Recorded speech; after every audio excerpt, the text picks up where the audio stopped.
बिस्मिल्लाहिर्रहमानिर्रहीम। बच्चों, मैं आपका मेरे इस चैनल शागिर्द फाउंडेशन में इस्तकबाल करता हूं। बच्चों, जैसे कि आप जानते हैं कि हम 5th क्लास स्कॉलरशिप मैथमेटिक्स पढ़ रहे हैं और पिछले वीडियो में हमने 5th क्लास स्कॉलरशिप मैथमेटिक्स के तीसरे यूनिट का ये जो पहला सबक है, तो इस पहले सबक की जो बुनियादी मालूमात है उसको डिटेल में समझ लिया था। अब बच्चों, हम इस वीडियो में क्या करेंगे, अब हम इस वीडियो में इस सबक के जो सवालात है, इस सबक के सवालात को हम हल करेंगे। बच्चों, किसी भी सबक की बुनियादी मालूमात का क्या मतलब होता है? किसी भी सबक की बुनियादी मालूमात या किसी भी सबक के बेसिक का मतलब ये होता है कि वो मालूमात जिसकी मदद से आप उस सबक के सवालात को आसानी से हल कर सकते हैं। बच्चों, इसलिए मैं आपसे ये रिक्वेस्ट करता हूँ कि अगर आपने वो वीडियो जिसमें हमने इस सबक की बुनियादी मालूमात को डिटेल में एक्सप्लेन किया है, अगर आपने वो नहीं देखा है तो पहले आप उस वीडियो को देख लें और फिर इस वीडियो को देखें ताकि आप इन सवालात को आसानी से समझ सके। ठीक है, तो चलिए अब हम इस वीडियो की शुरुआत करते हैं। तो हमारा पहला सवाल क्या है?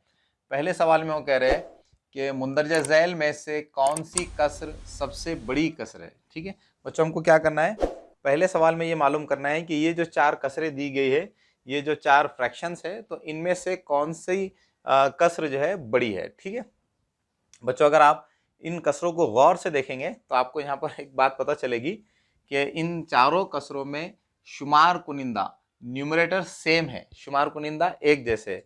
इस कसर का शुमार कुनिंदा भी 2 है, इस कसर का भी शुमार कुनिंदा 2 है। इसी तरह से इन तमाम कसरों के जो शुमार कुनिंदा है वो 2 ही है, यानी सेम है। ठीक है बच्चों, जैसे कि आप जानते हैं कि पिछले वीडियो में हमने ये देखा था कि जिन कसरों के शुमार कुनिंदा न्यूमरेटर सेम होते हैं, तो जिस कसर का नसब नुमा डिनोमिनेटर छोटा होता है तो वो कसर क्या होती है?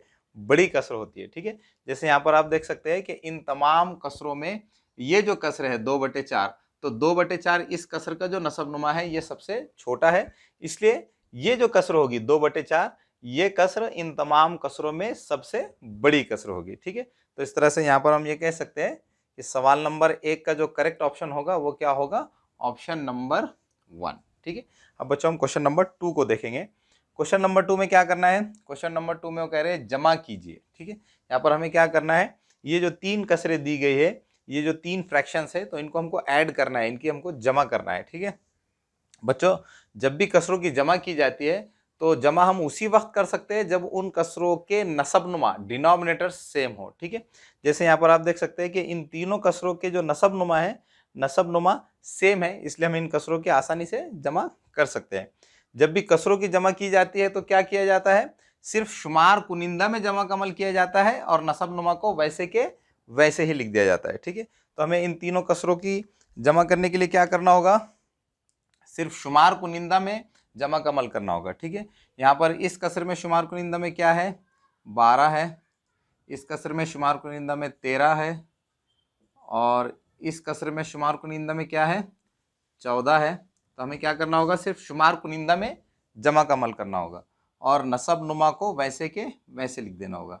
इन तीनों कसरों का जो नसब नुमा वो 40 है, तो इसको हमने यहाँ पर 40 लिख लिया है। ठीक है, अब यहाँ पर हम क्या करेंगे, ये शुमार कुनिंदा में जमा का अमल कर लेंगे। ठीक है, तो ये 4 और ये 3 7 और ये 2 9, ये 1 2 3, तो इस तरह से ये क्या आ जाएगा? 39, और ये 40 जैसे के वैसे रहेगा। तो इस तरह इन तीनों कसरों की जमा क्या आ गई है? 39/40। ठीक है, अब हम देखेंगे कि ऑप्शंस में 39/40 ये कहाँ लिखा गया है। तो यहाँ पर आप देख सकते हैं कि ऑप्शन नंबर 1 में 39/40 लिखा गया है, इसलिए सवाल नंबर 2 का करेक्ट ऑप्शन क्या होगा? Option number 1। ठीक है, अब हम क्वेश्चन नंबर 3 को देखेंगे। क्वेश्चन नंबर 3 में हमको क्या करना है? क्वेश्चन नंबर 3 में वो कह रहे तफरीक कीजिए। यहाँ पर हमें क्या करना है? इन दोनों कसरों की तफरीक करना है।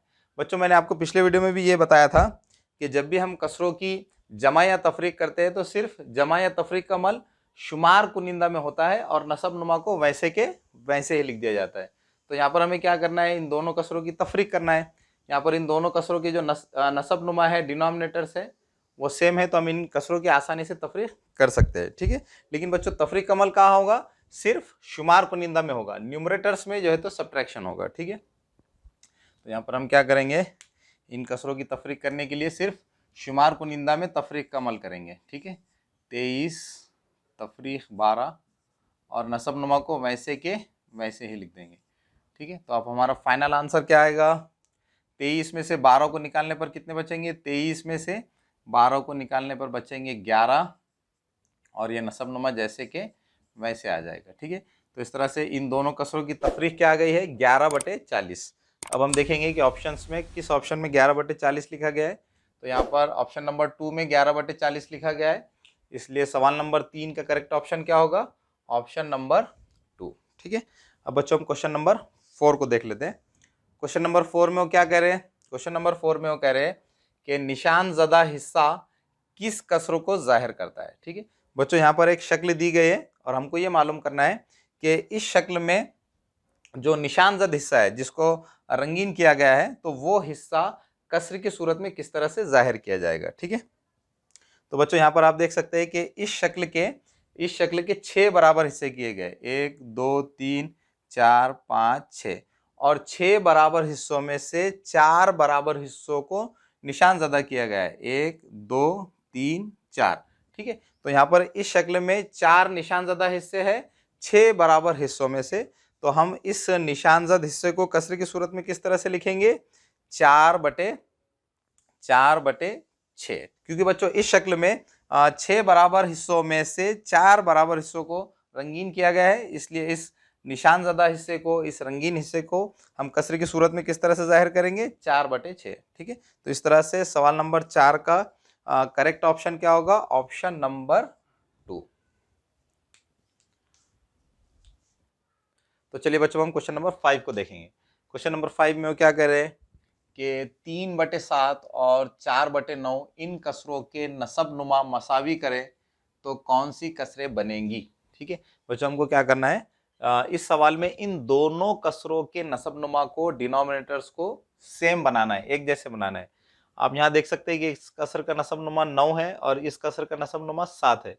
दोनों कसरों के नसब नुमा अलग अलग है, हमको क्या करना है, इन दोनों कसरों के नसब नुमा सेम बनाना है, और ये देखना है कि अगर इन दोनों कसरों के नसब नुमा को सेम बना दिया जाए तो हमें कौन सी कसरें हासिल होंगी। ठीक है बच्चों, पिछले वीडियो में मैंने आपको ये भी बताया था कि आपको मैंने एक ट्रिक ये सिखाई थी कि जिन कसरों के नसब नुमा अलग अलग होते हैं तो उन कसरों के नसब नुमा किस तरह से बनाए जाते हैं। उसमें मैंने आपको ये बताया था कि अगर दो कसरों के नसब नुमा अलग अलग है तो उनके नसब नुमा एक जैसे बनाने के लिए हम क्या करते हैं, पहली कसर को दूसरी कसर के नसब नुमा से ज़र्ब करते हैं और दूसरी कसर को पहली कसर के नसब नुमा से ज़र्ब किया जाता है। ठीक है, तो यहाँ पर भी हम क्या करेंगे, वही ट्रिक यूज़ करके इन दोनों कसरों के नसब नुमा को सेम बनाएंगे। ठीक है, पहले हम इन कसरों को यहाँ लिख लेते हैं। पहली कसर है 3/7 और दूसरी कसर है 4/9। ठीक है, तो हमें क्या करना है, इन दोनों कसरों के नसब नुमा को सेम बनाना है।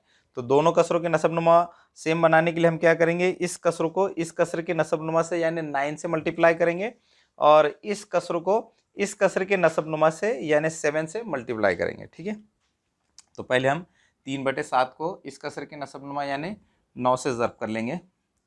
3/7 को हमें क्या करना है, 9 से ज़र्ब करना है। ठीक है, तो हमें क्या हासिल होगा, 3 नाहे 27 और ये 7 नाहे 63।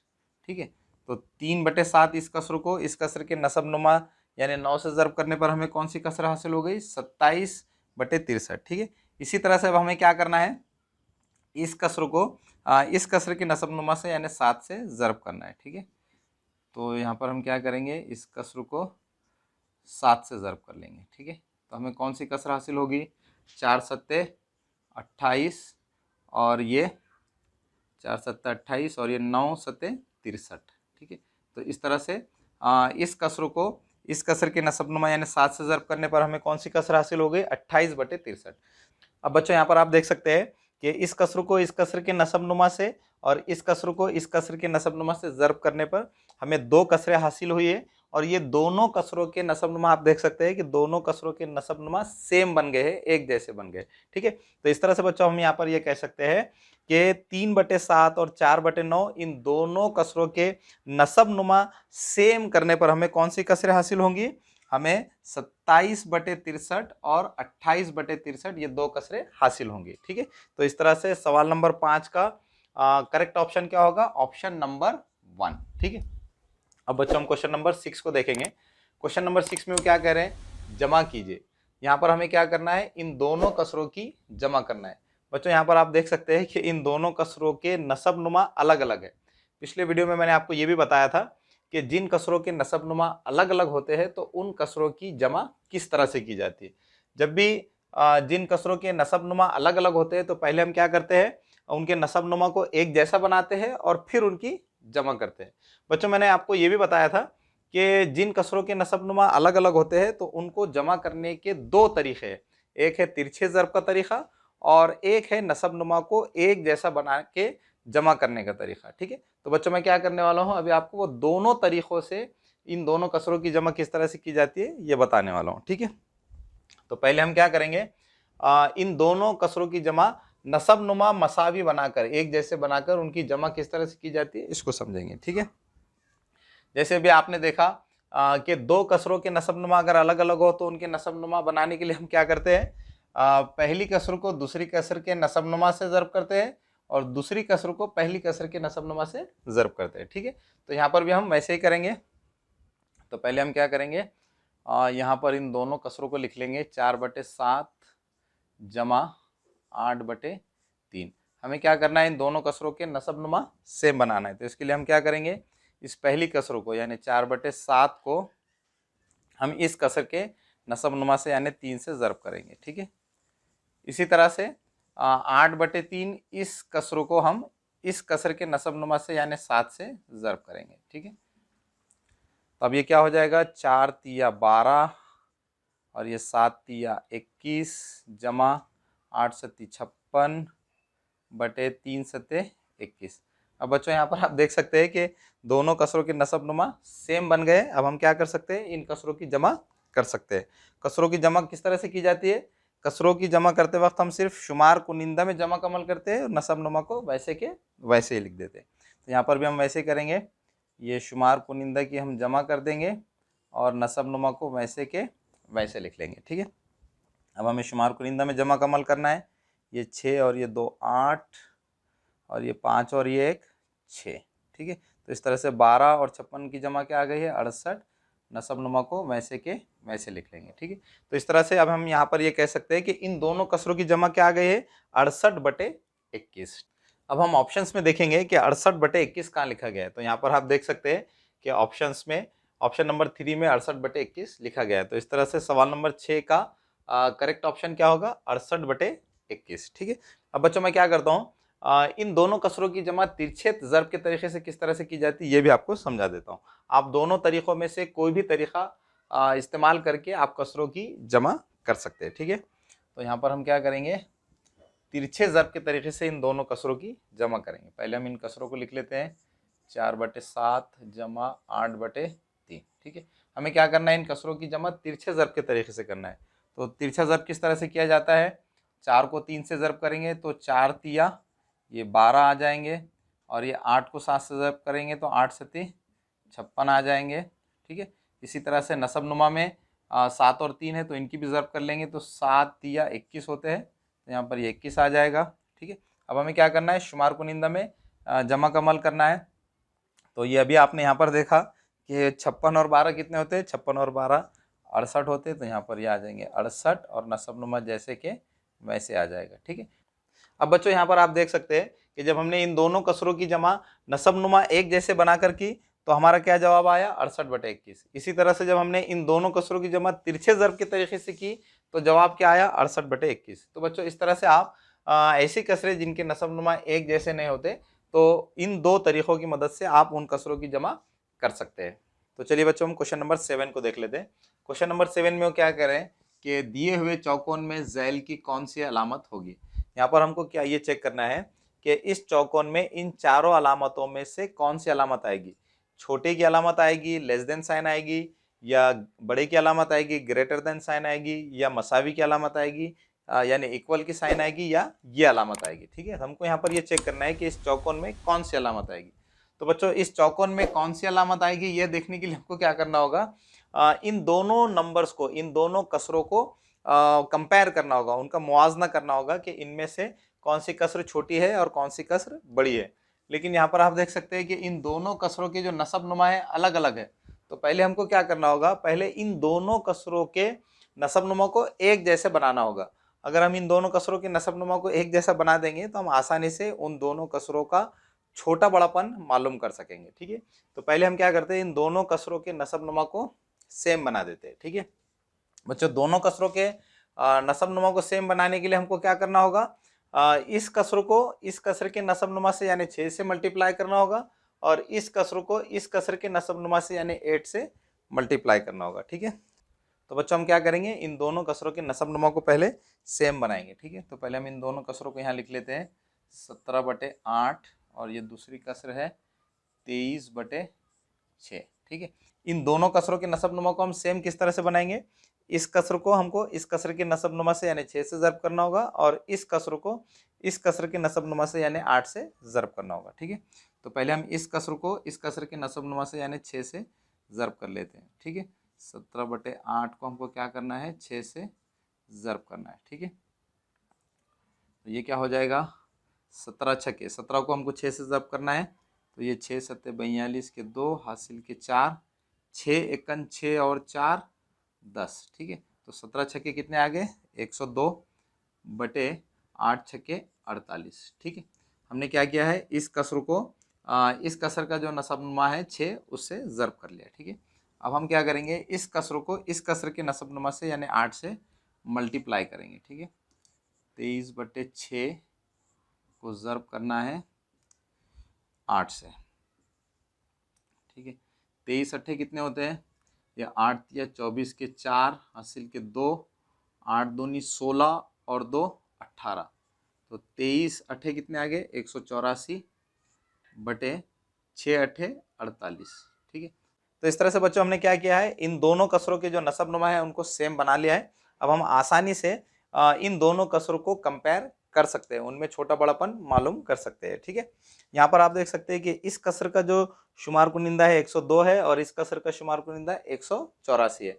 और हमने पिछले वीडियो में ये देखा था कि जिन कसरों के नसबनुमा सेम होते हैं तो जिस कसर का शुमार कुनिंदा बड़ा होता है वो कसर बड़ी होती है। ठीक है, तो इस तरह से हम यहाँ पर ये कह सकते हैं कि ये कसर इस कसर से क्या होगी, बड़ी होगी, क्योंकि इस कसर का जो शुमार कुनिंदा है इस कसर के शुमार कुनिंदा से बड़ा है। ठीक है, तो इसका मतलब ये होगा कि 23/6 ये कसर 17/8 इस कसर से क्या होगी, बड़ी होगी। ठीक है, यानी ये कसर छोटी होगी और ये कसर बड़ी होगी। तो इस तरह से अब हम यहाँ पर ये कह सकते हैं कि यहाँ पर चौकोन में कौन सी अलामत आएगी, चौकोन में आएगी छोटे की अलामत, क्योंकि ये कसर इस कसर से छोटी है तो इसलिए यहाँ पर चौकोन में कौन सी अलामत आएगी, छोटे की अलामत आएगी। ठीक है, तो इस तरह से सवाल नंबर 7 का करेक्ट ऑप्शन क्या होगा, ऑप्शन नंबर 1। ठीक है, अब बच्चों हम क्वेश्चन नंबर 8 को देखेंगे।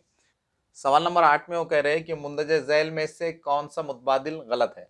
यहाँ पर हमें क्या करना है, इन चारों मुतबादिलात में से चारों ऑप्शंस में से कौन सा ऑप्शन गलत है ये मालूम करना है। बच्चों अगर आप यहाँ पर इन चारों ऑप्शंस को गौर से देखेंगे तो यहाँ पर क्या दिया गया है, यहाँ पर हर ऑप्शन में एक शक्ल दी गई है और उस शक्ल के बराबर हिस्से करके निशानजद हिस्से को कसरे की सूरत में जाहिर किया गया है। ठीक है, जैसे यहाँ पर पहले ऑप्शन में ये जो शक्ल है तो इस शक्ल के 4 बराबर हिस्से किए गए हैं और 4 बराबर हिस्सों में से एक हिस्से को निशानजद किया गया है। ठीक है, और उस निशानजद हिस्से को यहाँ पर कसरे की सूरत में लिखा गया है। जैसे यहाँ पर इस शक्ल के 4 बराबर हिस्से हैं और 4 बराबर हिस्सों में से एक हिस्सा लिया गया है, तो जब हम किसी चीज़ के 4 बराबर हिस्से करते हैं और उसमें से एक हिस्सा लेते हैं तो उसको कसर की सूरत में किस तरह से लिखा जाता है, 1/4। ठीक है, तो इसका मतलब क्या है कि पहला जो ऑप्शन है, पहला ऑप्शन ये करेक्ट है। ठीक है, हमें क्या करना है, गलत ऑप्शन ढूंढना है, गलत मुतबादिल ढूंढना है। ठीक है, अब हम ऑप्शन नंबर 2 में देखेंगे। ऑप्शन नंबर 2 में क्या दिया गया है, ऑप्शन नंबर 2 में एक शक्ल के 8 बराबर हिस्से किए गए, 1 2 3 4 5 6 7 8 और 8 बराबर हिस्सों में से 2 हिस्से लिए गए हैं। तो जब हम किसी चीज़ के 8 बराबर हिस्से करते हैं और उसमें से 2 हिस्से लेते हैं तो उसको कसर की सूरत में किस तरह से जाहिर किया जाता है, उसको कसर की सूरत में जाहिर किया जाता है 2/8। ठीक है, तो इस तरह से यहाँ पर इस शक्ल का जो निशानजद हिस्सा है, इस शक्ल के निशानजद हिस्से को कसर की सूरत में कैसे जाहिर करेंगे, इस तरह से जाहिर करेंगे 2/8। अब बच्चों हो सकता है कि आप ये कहें कि ऑप्शन नंबर 2 ये क्या है, गलत है, क्योंकि यहाँ पर निशानजद हिस्से को क्या लिखा गया है, 1/4, लेकिन ये निशानजद हिस्सा क्या है, 2/8। लेकिन बच्चों यहाँ पर अगर आप इन दोनों कसरों को अगर गौर से देखेंगे तो ये दोनों कसरें अलग अलग नहीं है, ये बज़ाहिर अलग अलग नज़र आ रही है, लेकिन ये दोनों कसरों की जो कीमत है वो एक जैसी है। अगर आप इस कसरों को मुख्तसर करेंगे, यानी इस कसरों को अगर आप 2 से तकसीम करेंगे तो क्या आएगा, 2 एकन 2 और 2 चौक 8। आप यहाँ देख सकते हैं कि 2/8 इस कसर को मुख्तसर करने पर कौन सी कसर आ रही है, 1/4। तो इसका मतलब क्या है कि 2/8 और 1/4 ये दोनों कसरें सेम है, ठीक है। तो इस तरह से हम यहाँ पर ये कह सकते हैं कि 2/8 और 1/4 ये दोनों कसरों की कीमत एक जैसी है, सेम है। तो इसका मतलब ये हुआ कि 2/8 और 1/4 ये दोनों कसरें क्या है, सेम है। तो इस तरह से ऑप्शन नंबर 2 जो होगा ये भी सही होगा, ठीक है। अब बच्चों हम ऑप्शन नंबर 3 को देखेंगे। तो ऑप्शन नंबर 3 में क्या दिया गया है, इस शक्ल के 16 बराबर हिस्से किए गए हैं और 16 बराबर हिस्सों में से 4 बराबर हिस्सों को लिया गया है। तो जब हम किसी चीज़ के 16 बराबर हिस्से करते हैं और उसमें से 4 हिस्से लेते हैं, तो उन 4 हिस्सों को कसर की सूरत में किस तरह से ज़ाहिर किया जाता है, उन 4 हिस्सों को कसर की सूरत में ज़ाहिर किया जाता है 4/16, ठीक है, 4/16। अब बच्चों यहाँ पर भी आप ये कह सकते हैं कि ऑप्शन नंबर 3 मुतबादिल नंबर 3 ये गलत मुतबादिल है, गलत ऑप्शन है, क्योंकि इस शक्ल का जो निशानजद हिस्सा है, इस शक्ल का निशानजद हिस्से को 4/16 इस तरह से जाहिर किया जाएगा, लेकिन यहाँ पर क्या लिखा गया है, 1/4 लिखा गया है। लेकिन बच्चों अगर आप ऐसा सोच रहे होंगे तो ये सोचना आपका गलत होगा, क्योंकि बच्चों ये जो दोनों कसरे हैं, ये दोनों कसरे बज़ाहिर अलग अलग नज़र आ रही है, लेकिन उनकी कीमत सेम है। देखिए बच्चों, अगर आप इस कसरों को मुख्तसर करेंगे, 4 एकन 4, 4 चौक 16, तो यहाँ पर आप देख सकते हैं कि 4/16 इसकी जो कीमत है वो क्या है, 1/4 ही है, ठीक है। तो इस तरह से यहाँ पर 1/4 और 4/16 ये दोनों कसरे क्या है, सेम है, क्योंकि उनकी कीमत सेम है। तो इस तरह से ऑप्शन नंबर 3 में जो निशानजद हिस्से को जाहिर किया गया है 1/4 से, तो ये ऑप्शन भी क्या है, सही है। तो इस तरह से अब हम यहाँ पर फाइनली ये कह सकते हैं कि ऑप्शन नंबर 4 मुतबादिल नंबर 4 ये क्या है, गलत मुतबादिल है, ठीक है। तो इस तरह से सवाल नंबर 8 का करेक्ट ऑप्शन क्या होगा, ऑप्शन नंबर 4। बच्चों यहाँ पर ऑप्शन नंबर 4 को चेक करने की जरूरत नहीं है, क्योंकि उन्होंने हमसे गलत मुतबादिल पूछा था और पहला ऑप्शन, दूसरा ऑप्शन और तीसरा ऑप्शन ये सही आ गए हैं। तो इस तरह से अब यहाँ पर चौथा जो ऑप्शन होगा, चौथा ऑप्शन ये गलत ही होगा, ठीक है। तो चलिए बच्चों हम सवाल नंबर 9 को हल कर लेते हैं। सवाल नंबर 9 में वो कह रहे हैं दर्ज झैल में से कसरों की उतरती तरतीब कौन सी है। हमको यहाँ पर क्या करना है, इन कसरों को उतरती तरतीब में लिखना है, डिसेंडिंग ऑर्डर में लिखना है। बच्चों गिनती के आदात को उतरती तरतीब या चढ़ती तरतीब में किस तरह से लिखा जाता है, इससे तो आप पहले से ही वाकिफ है, लेकिन हमको यहाँ पर क्या करना है, इन कसरों को उतरती तरतीब में लिखना है।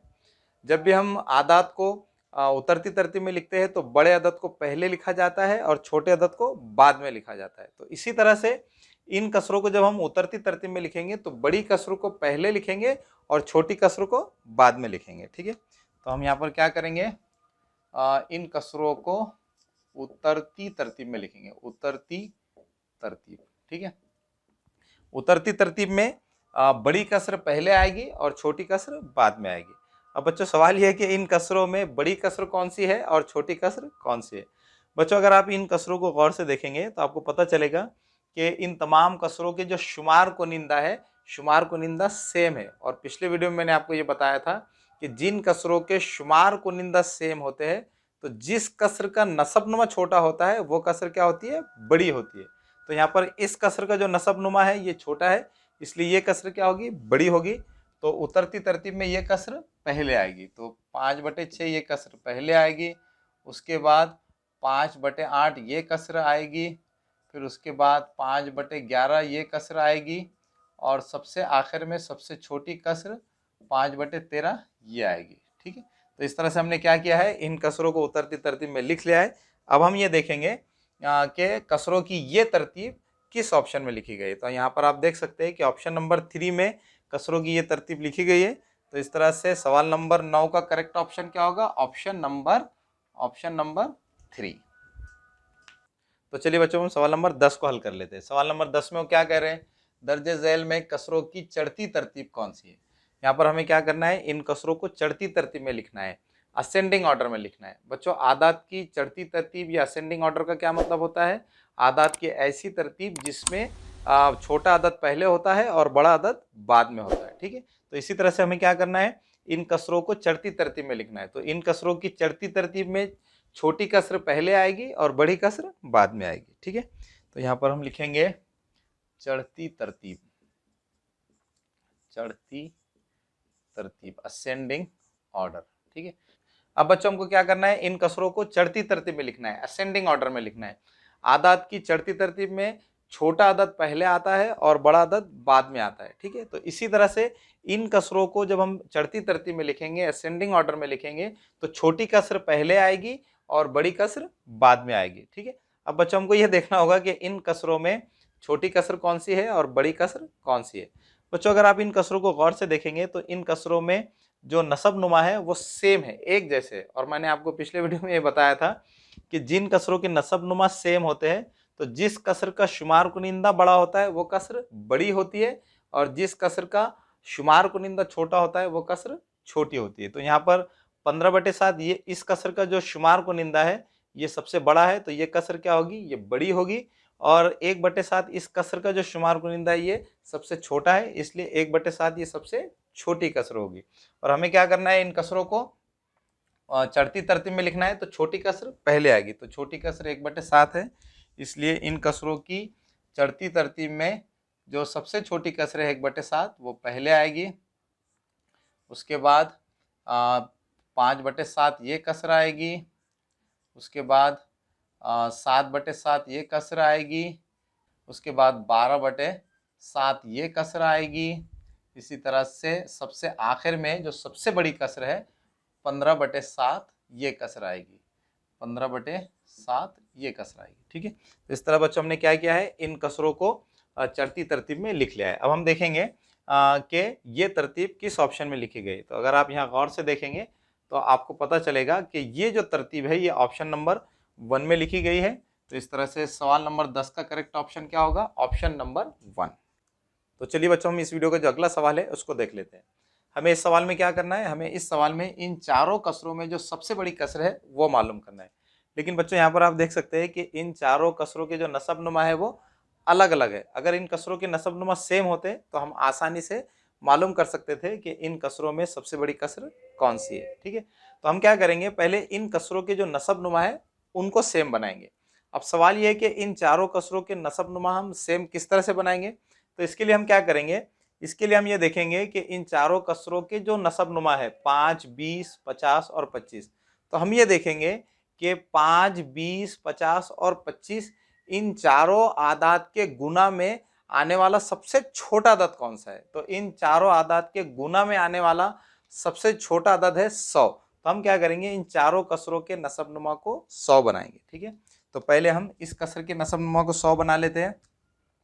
तो पहली कसर क्या है, ये 4/5, इसको हमको क्या करना है, इस कसर के नसब नुमा को 100 बनाना है। ठीक है, अब बच्चों 4/5 इस कसर के नसब नुमा को यानी 5 को 100 बनाने के लिए हमको क्या करना होगा, 20 से मल्टीप्लाई करना होगा। इस कसर को 20 से मल्टीप्लाई करना होगा, 20 पंजे 100 होते।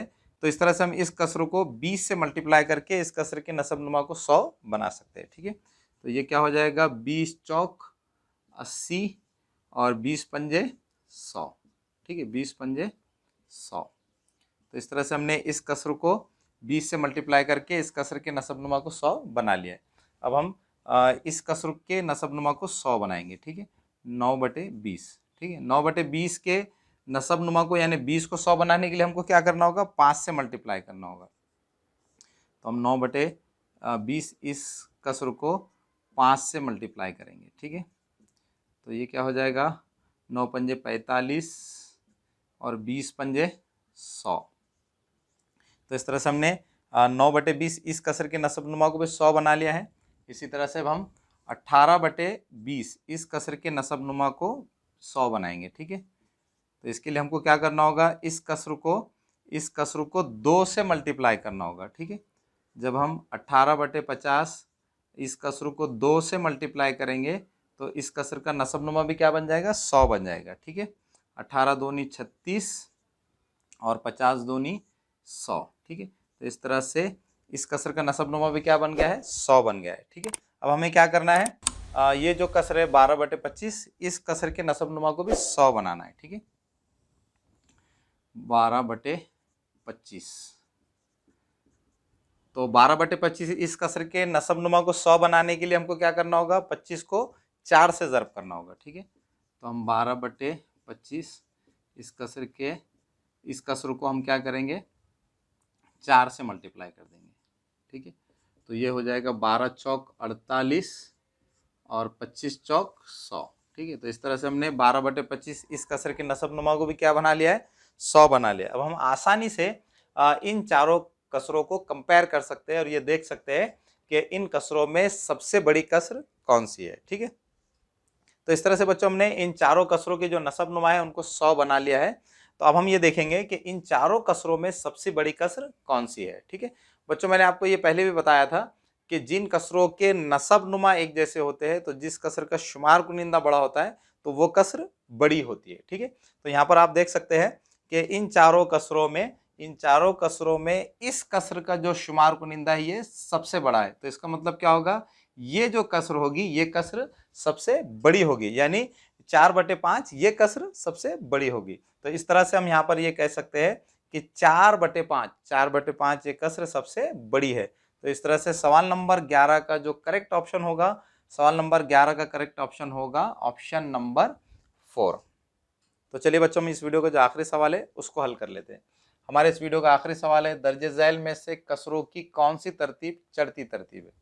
बच्चों हमको क्या करना है, हमको ये मालूम करना है कि इन चारों ऑप्शंस में जो कसरों की तरतीब लिखी गई है, तो हमको ये मालूम करना है कि चारों ऑप्शंस में से किस ऑप्शन में कसरों की तरतीब ये चढ़ती तरतीब है, असेंडिंग ऑर्डर है। ठीक है बच्चों, अगर आप इन कसरों को गौर से देखेंगे तो आपको यहाँ पर इन कसरों में दो खास बातें मालूम होगी। पहली खास बात ये कि चारों ऑप्शंस में जितनी भी कसरें लिखी गई है तो उनके नसब नुमा, उनके डिनोमिनेटर्स ये शुमार कुनिंदा के मुकाबले में बड़े हैं। जैसे पहले ऑप्शन में जितनी भी कसरें लिखी गई है, तो यहाँ पर अगर आप गौर से देखेंगे तो यहाँ आपको पता चलेगा कि शुमार कुनिंदा ये नसब नुमा के मुकाबले में छोटा है। यहाँ पर पहले ऑप्शन में जितनी भी कसरें लिखी गई है तो पहले ऑप्शन में तमाम कसरों के जो नसब नुमा है, डिनोमिनेटर्स है, वो शुमार कुनिंदा के मुकाबले में बड़े हैं। इसी तरह से दूसरे ऑप्शन में भी जितनी कसरें लिखी गई है तो दूसरे ऑप्शन में जितनी भी कसरें हैं उनके भी जो नसब नुमा है वो शुमार कुनिंदा के मुकाबले में बड़े हैं। इसी तरह से तीसरे ऑप्शन में और चौथे ऑप्शन में भी तमाम कसरों के जो नसब नुमा है वो शुमार कुनिंदा के मुकाबले में बड़े हैं। ठीक है, और बच्चों दूसरी खुसूसियत क्या है इन कसरों में, दूसरी खुसूसियत यह है इन कसरों में कि इन कसरों के शुमार कुनिंदा और नसब नुमा में यकसा फ़र्क है, सेम डिफरेंस है। जैसे पहले ऑप्शन में जो कसरें लिखी गई है, तो जैसे 16/17, तो इस कसरे के शुमार कुनिंदा और नसब नुमा में 1 का फ़र्क है।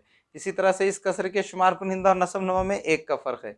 इसी तरह से इस कसरे के शुमार कुनिंदा और नसब नुमा में भी 1 का फ़र्क है, और इसी तरह से इस कसरे के शुमार कुनिंदा और नसब नुमा में भी 1 का फ़र्क है। तो इसी तरह से बकिया जो 3 ऑप्शंस में जो कसरें लिखी गई है तो उन कसरों के शुमार कुनिंदा और नसब नुमा में भी सेम फ़र्क है, यकसा फ़र्क है। ठीक है, तो इस तरह से बच्चों इन चारों ऑप्शंस में जो कसरें लिखी गई है तो उनमें 2 खुसूसियत है। पहली खुसूसियत यह है कि चारों ऑप्शंस में जितनी भी कसरें हैं उनके नसब नुमा शुमार कुनिंदा के मुकाबले में बड़े हैं, और दूसरी खुसूसियत यह है कि चारों ऑप्शंस में जितने कसरें हैं उनके शुमार कुनिंदा और नसब नुमा में यकसा फ़र्क है, सेम डिफरेंस है। ठीक है, तो बच्चों ऐसी कसरें जिनमें ये 2 खुसूसियत पाई जाती है, पहली खुसूसियत ये कि उनके नसब नुमा शुमार कुनिंदा के मुकाबले में बड़े होते हैं, और दूसरी खुसूसियत ये कि शुमार कुनिंदा और नसब नुमा में यकसा फ़र्क होता है, सेम डिफरेंस होता है। तो ऐसे कसरों की जो उतरती तरतीब या चढ़ती तरतीब होती है, ऐसे कसरों की उतरती चढ़ती तरतीब लिखने के लिए क्या किया जाता है, उसके लिए हम क्या करते हैं, उन कसरों के जो नसब नुमा होते हैं उन नसब नुमा की जो उतरती या चढ़ती तरतीब होती है तो वही उन कसरों की उतरती या चढ़ती तरतीब होती है। ठीक है, जैसे बच्चों मुझे ये मालूम करना है कि यहाँ पर इस सवाल में किस ऑप्शन में कसरों की जो तरतीब है वो चढ़ती तरतीब है, तो उसके लिए मुझे क्या करना होगा, मुझे इन कसरों के जो नसब नुमा है तो उन नसब नुमा को चढ़ती तरतीब में लिखना होगा। तो जब मैं इन कसरों के नसब नुमा को चढ़ती तरतीब में लिखूंगा तो वही चढ़ती तरतीब उन कसरों की भी चढ़ती तरतीब होगी। ठीक है, जैसे बच्चों यहाँ पर आप देख सकते हैं कि इन चारों ऑप्शंस में जो कसरें लिखी गई है तो उनके नसब नुमा क्या है, 12, 14, 17 और 21। ठीक है, तो मुझे क्या करना होगा, इन कसरों को चढ़ती तरतीब में लिखने के लिए इन कसरों के जो नसब नुमा है उनको चढ़ती तरतीब में लिखना होगा।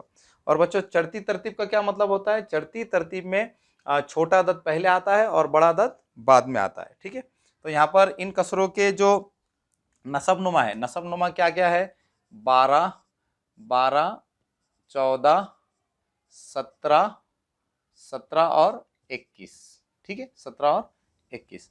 अब हम क्या करेंगे, इन कसरों को चढ़ती तरतीब में लिखने के लिए इन कसरों के जो नसब नुमा है उनको चढ़ती तरतीब में लिख देंगे।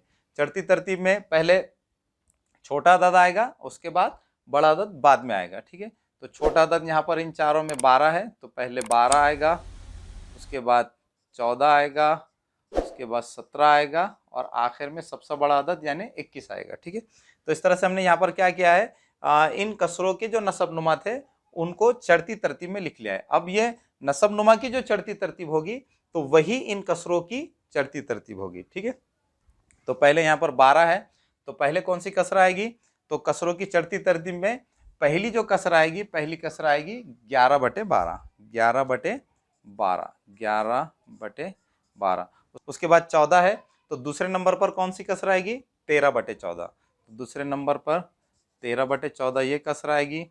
उसके बाद नसब नुमाओं की चढ़ती तरतीब में 17 है, तो कसरों की चढ़ती तरतीब में भी क्या आएगी, कौन सी कसर आएगी, 16/17। ठीक है, तो कसरों की चढ़ती तरतीब में कौन सी कसर आएगी, 16/17। ठीक है, इसी तरह से नसब नुमाओं की चढ़ती तरतीब में आखिर में 21 है, इसलिए कसरों की चढ़ती तरतीब में आखिर में कौन सी कसर आएगी, 20/21। ठीक है, तो इस तरह से बच्चों जिन कसरों में ये दो खुसूसियात पाई जाती है, तो उन कसरों की चढ़ती तरतीब लिखने के लिए हम क्या करते हैं, उन कसरों की चढ़ती तरतीब लिखने के लिए पहले उन कसरों के नसब नुमाओं की चढ़ती तरतीब लिखी जाती है और फिर नसब नुमाओं की चढ़ती तरतीब की मदद से फिर उन कसरों की चढ़ती तरतीब लिखी जा सकती है।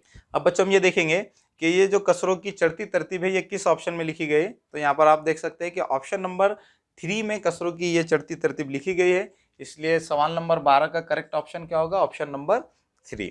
तो इस तरह से बच्चों हमने इस सबक के सवालात को हल कर लिया है। मुझे पूरी उम्मीद है कि आपको इस सबक के सवालात हल करने की जो छोटी छोटी ट्रिक्स है वो अच्छी तरह से समझ में आ गई होंगी। अब बच्चों आखिर में आपसे रिक्वेस्ट है कि अगर आप हमारे चैनल पर नए हैं तो हमारे चैनल को सब्सक्राइब कीजिए। अगर आपको हमारे वीडियोस पसंद आ रहे हैं तो हमारे वीडियोस को लाइक कीजिए और दूसरे बच्चों को भी शेयर कीजिए ताकि दूसरे बच्चों को भी आपकी तरफ फ़ायदा हो सके।